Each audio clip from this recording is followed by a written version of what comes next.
दोस्तों, हमारे नए एयर चीफ मार्शल ने कल की थी प्रेस कॉन्फ्रेंस और इस प्रेस कॉन्फ्रेंस के दौरान उन्होंने कई सारे डाउट्स को क्लियर किया।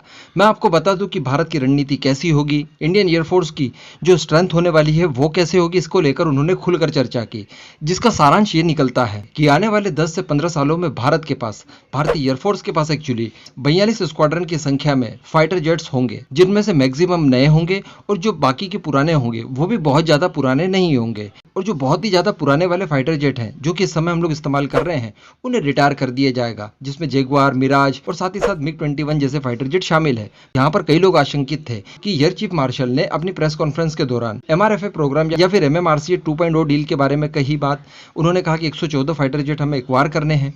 इसी के साथ साथ राफेल के बारे में भी बात की, एडिशनल राफेल्स के बारे में, लेकिन कहीं भी उन्होंने तेजस मार्क 2 के बारे में बात नहीं की। इस तरह की खबरें बहुत ज़्यादा फैल रही है, तो मैं आपको बता दूं कि ऐसा नहीं है।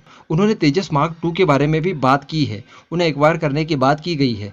लेकिन दोस्तों, सबसे बड़ी समस्या वाली बात यह है कि तेजस मार्क 2 हो, एमका मार्क 1 हो और एमका मार्क 2 हो, इन तीनों ही तरह के फाइटर जेट्स की जो कुल संख्या होगी इंडियन एयरफोर्स में, वो केवल 240 होगी। यानी 120 की संख्या में होंगे तेजस मार्क 2 और 120 की संख्या में होंगे एमका मार्क 1 और मार्क 2, जो कि हमारे लिए बहुत चिंता का विषय है। जी हाँ, आप देखिए कि इतनी बड़ी एयरफोर्स में, जिसमें 42 स्क्वाड्रन की संख्या में फाइटर जेट होंगे, एक स्क्वाड्रन में 18 फाइटर जेट होते हैं, उसमें इंडिजिनस फाइटर जेट्स की संख्या केवल 240 होगी, जो कि अपने आप में बहुत दुखी करने वाली खबर है। मैं तो बहुत ज़्यादा दुखी हुआ हूँ इस फैसले से।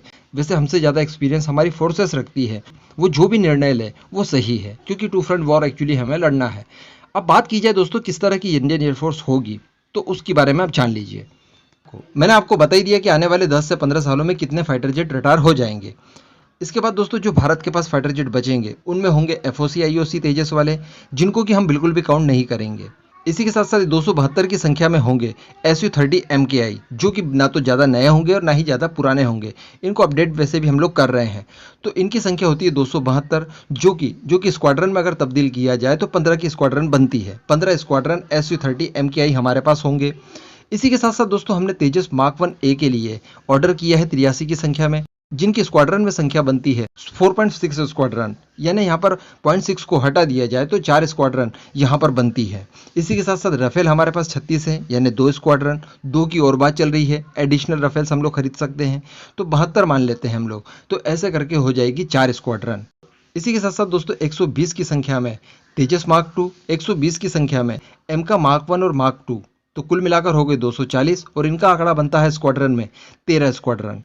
और इसी के साथ साथ एमएमआरसी 2.0 डील के तहत हम लोग जो खरीदेंगे फाइटर जेट, उनकी तादाद होगी 114, जिनकी स्क्वाड्रन में संख्या बनती है 6.3 स्क्वाड्रन, यानी 6 स्क्वाड्रन। अब दोस्तों, अगर इनका ग्रैंड टोटल कर दिया जाए तो तेजस मार्क 1A के 4, रफाल्स की 4 स्क्वाड्रन, इसी के साथ साथ एमआरएफए की 6 स्क्वाड्रन, SU-30 MKI की 15 स्क्वाड्रन, एमका मार्क 1, एमका मार्क 2 और तेजस मार्क 2, इन दोनों के 240 यानी 13 स्क्वाड्रन, तो कुल मिलाकर संख्या बैठती है 42। ये हमारा आंकड़ा पूरा होता है 2030 के बाद। लेकिन दोस्तों, यहाँ पर आपको भी लग रहा होगा कि इतने सारे फाइटर जेट्स हो जाएंगे, उसमें केवल 240 की संख्या में हमारे इंडिजिनस फाइटर जेट्स होंगे। और मैं आपको बता दूं कि ये जो फाइटर जेट होंगे हमारे, यानी तेजस मार्क 2, एमका मार्क 1, एमका मार्क 2, ये बहुत एडवांस टाइप के होंगे। समझ रहे हैं आप, इन्हीं के बूते हमारा फ्यूचर डिपेंड करता है। वैसे भी किसी भी फील्ड की आप प्लानिंग कर लीजिए तो वर्तमान का जितना आप ध्यान रखते हैं, उतना ही ध्यान आप फ्यूचर का भी रखते हैं। ऐसी परिस्थिति में हमारा फ्यूचर कहाँ जाएगा? केवल 6 स्क्वाड्रन हमारे देसी फाइटर जेट्स की, ये तो कहीं ना कहीं नाइंसाफ़ी होती हुई दिखाई दे रही है। मैं ये नहीं कह रहा हूँ कि एमआरएफए आप मत कीजिए, 36 और एडिशनल राफेल्स मत खरीदिए, ये सब खरीदिए, इनसे ज़्यादा खरीद लीजिए, कोई प्रॉब्लम नहीं है। लेकिन हम लोग 42 तक ही क्यों रहें? और स्क्वाड्रन्स बढ़ाते हैं ना यार, 50 स्क्वाड्रन कर देते हैं। 50 स्क्वाड्रन के लिए और ज़्यादा ऑर्डर दे देते हैं तेजस मार्क 2 और एमका के लिए। एमका मार्क 2 जो होने वाला है वो 5th के साथ साथ 6th जनरेशन के भी गुण अपने अंदर रखेगा। इनके लिए हम लोग स्वदेशी लेवल पर इंजन भी डेवलप कर चुके होंगे तब तक, यानी वो बहुत ताकतवर होगा अपने आप में। कुल मिलाकर उस समय की जिस तरह की परिस्थितियां होंगी, वॉरफेयर उस समय का जिस तरह का होगा, उसके हिसाब से वो सूटेबल होंगे। ऐसी परिस्थिति में इतना ज़्यादा नज़रअंदाज कर देना मुझे पर्सनली बिल्कुल भी पसंद नहीं आया।